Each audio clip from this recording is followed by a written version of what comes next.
You sit down to work. Everything is right there. The tab is open, the document is loaded, and then nothing. Your brain slides sideways. You're checking your phone. You're staring at a wall. You're somehow replaying a conversation from 2 weeks ago. You didn't get distracted. You became distracted. And the harder you try to force your way back, the more scattered you feel. Every minute you're falling further behind, and every attempt to catch up just makes it worse. That is not a willpower problem.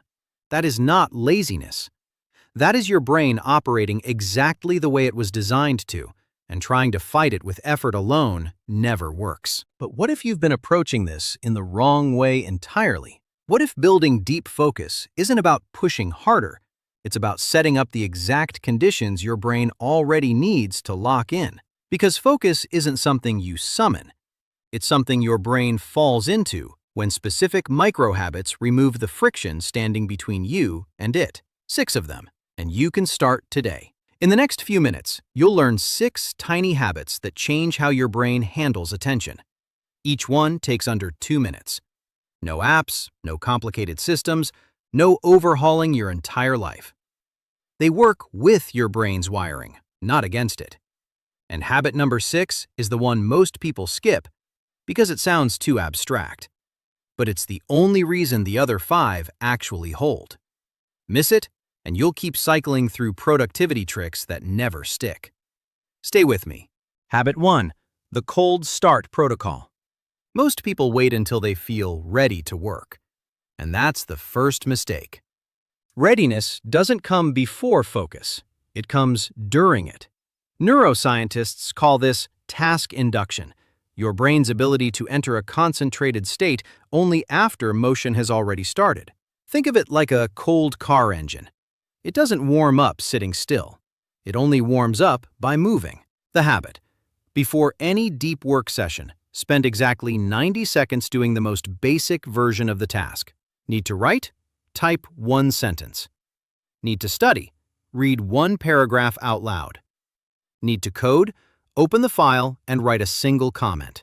That's all. Those 90 seconds signal your prefrontal cortex, your brain's planning and attention command center, that the session has already begun. You don't have to feel ready. You have to start moving before you feel ready. Motion creates the feeling, not the other way around. Use this every single time you sit down.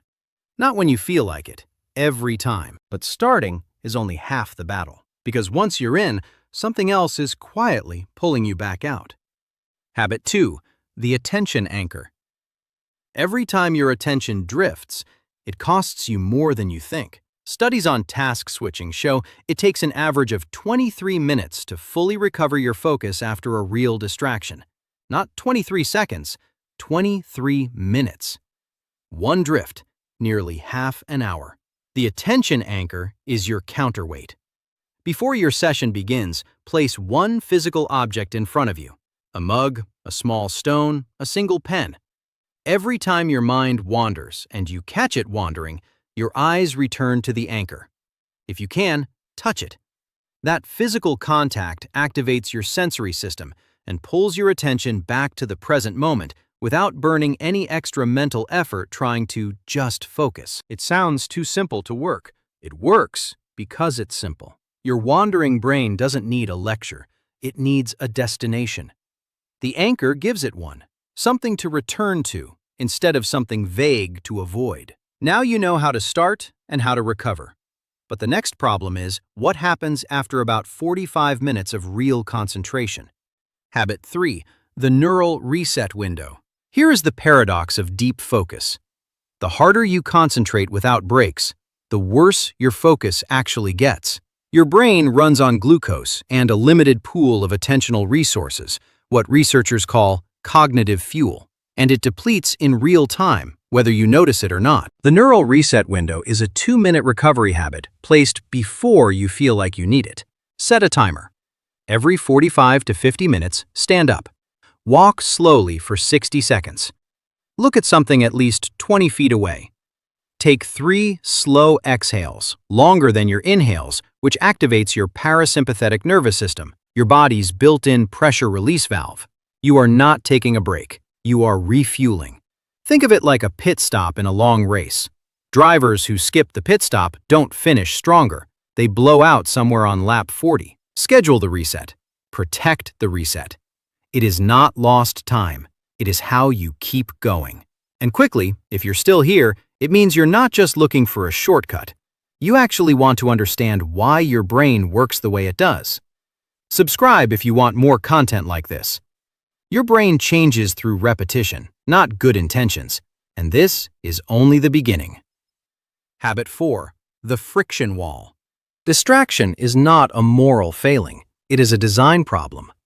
Your phone, your browser, your notifications, they were built by teams of engineers whose entire job is to capture your attention, and they are very good at it. The friction wall flips that equation. For every major distraction in your environment, you add one physical step between you and it. Phone in another room instead of face down on the desk. Browser tabs closed, except the one you need.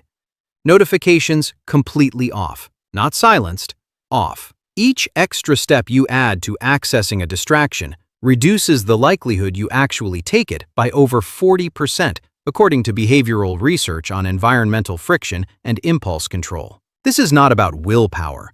This is about making the wrong choice physically harder than the right one. Your brain will always drift toward the path of least resistance. Your job is to make sure that path leads somewhere useful. Build the wall before the session starts, not during. It's too late by then. Habit 5. The dopamine bridge. Most people treat rewards as something they receive after work is done.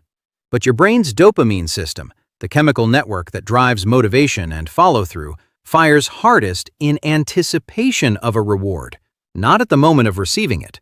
The dopamine bridge is this. Before you start a focus block, say out loud what you'll do when it ends.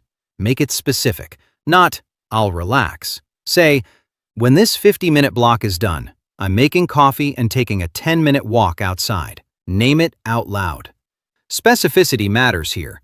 Your brain can't build anticipation towards something vague. That named reward creates a chemical pull that sustains your attention across the whole session. You're not just working, you're running towards something. And your brain treats that very differently. Vague promises to yourself collapse under pressure. Specific ones hold. Habit 6. The focus identity statement. The one that makes all others work. You can layer every habit on this list and still lose. If somewhere underneath it all you believe, even quietly, even half-consciously, that you are someone who can't focus, every technique you try will eventually crack. Because your behavior doesn't just follow your habits, it follows your self-concept, always.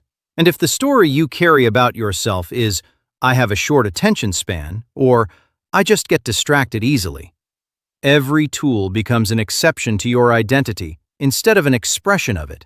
Exceptions never last. The 6th habit is this. Once a day, write one sentence. Not a goal, not a to-do. A statement about who you are becoming. I am someone who protects my attention.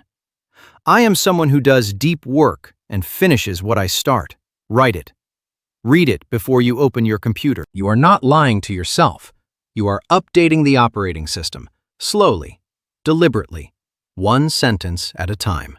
As James Clear wrote in Atomic Habits, every action you take is a vote for the type of person you want to become.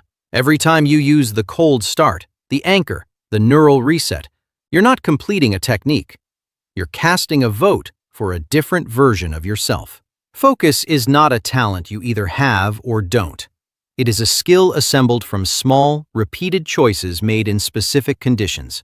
And the brain you sit down with today, scattered, easily pulled away, running on half a tank, is not your final version.